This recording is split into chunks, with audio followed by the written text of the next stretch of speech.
Salam uşaqlar. Demək, bəzən bu cür tipli biz tənliklərlə də qarşılaşa bilirik. Bu cür tipli tənliklər belə həll olunur. Demək, birinci tərəfə baxırıq ki, heç nə eləyə bilmirik. Ona görə 5 üstü 2 üstə gəl 1 olduğu kimi qalır. Bərabərdir.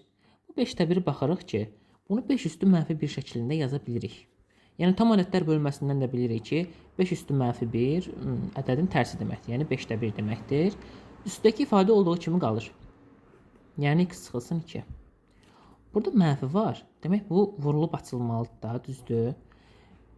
Sol tərəfi olduğu kimi yazırıq. 5 üstü x üstə gəl 1 bərabərdir. 5 üstü.